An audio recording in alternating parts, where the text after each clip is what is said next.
ఇంకోండి పులిహోరకి పుడుగాలు పులిహోర చేస్తున్నా. పులిహోరకి కావాల్సిన వస్తువులు ఇవన్నీ. చింతపండు తగిన చింతపండు తీసుకోండి, మినపప్పు, పచ్చిమిరకాయలు, కరివేపాకు, కొత్తిమీర, శనగపప్పు, ఆవాలు, జీలకర్ర, బెల్లం, ఇంగువ. కావాలంటే మీరు బెల్లం అక్కలేదు మానేసేయండి. కొంచెం పప్పులు కావాలంటే నవ్వులతో కావాలంటే కొంచెం వేసుకోండి. నాకు సరి సమానంగా వేసుకున్నాను.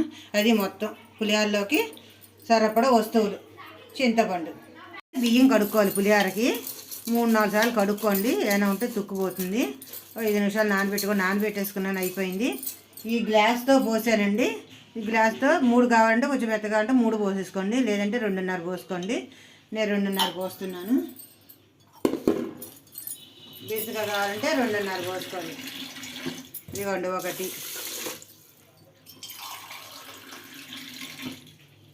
2,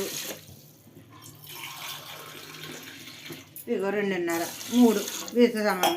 అది 1కి 3 పోసుకోండి, లేకపోతే 2.5 పోసుకోండి. ఈ పళంగా పెట్టేయండి. ఈలోగా అన్నం ఉడుకుతుంది. పులిహోర పోపు వేసి పోపు కొంచెం బూరి ముక్కుడు కాలింది.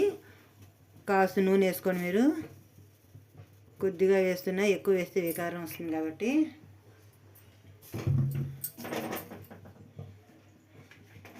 అందులో మినప్పప్పు వేసుకోండి,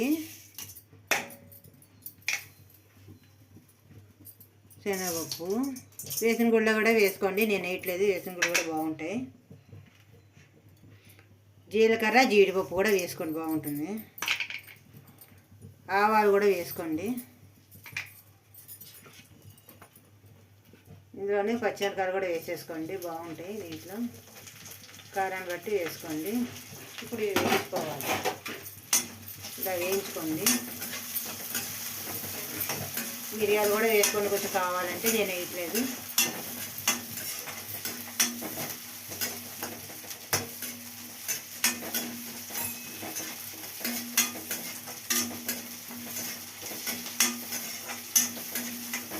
వేసుకోండి ఆఖరిని.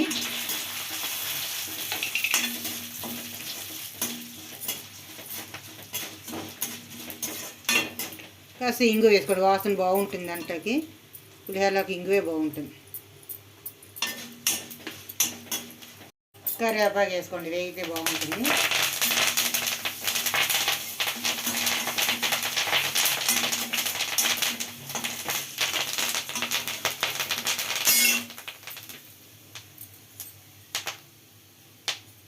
కలుపుకోండి.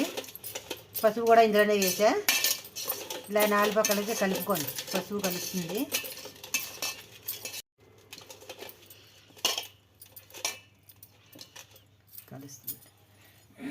కాస్త బెల్లం వేసుకోండి, కాసంత బెల్లం సరిపడా వేసుకోండి. ఎక్కువ వేసుకుంటే బాగుండదు, సరిపడా వేసుకోండి.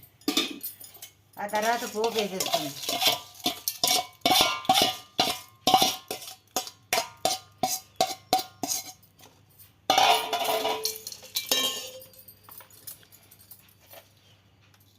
కాసిన ఉప్పు వేసుకోండి, ఎక్కువ కషాయంగా వేసుకోకండి. కాస్త ఉప్పు వేసుకోండి. ఇప్పుడు కలిపేసుకోండి.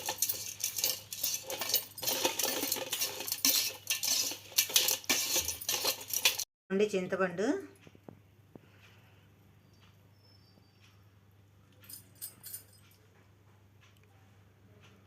కావాలంటే మళ్ళీ తర్వాత సరిపోతే వేసుకోవచ్చు. ముందే వేసేసుకుంటే వేరే పులుపు వచ్చేస్తుంది. సమానమైన పులుపు వేసుకోండి. చింతపండు వేసాక కలపాలి, కలపకపోతే 4 పక్కలు కలవదు.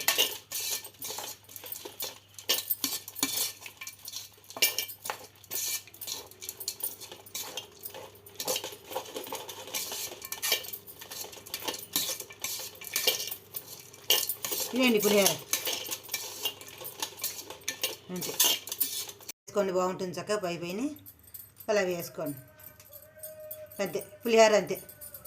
నొక్కుకుంటే చక్కగా 10 నిమిషాలు పావుగంట అయ్యాక మళ్ళీ పొడి చేసుకోండి, బాగుంటుంది. ఇలా నొక్కి పెట్టుకుంటే పొడిగా ఉంటుంది. పావుగంట 2 నిమిషాలు అయ్యాక తీసుకుంటే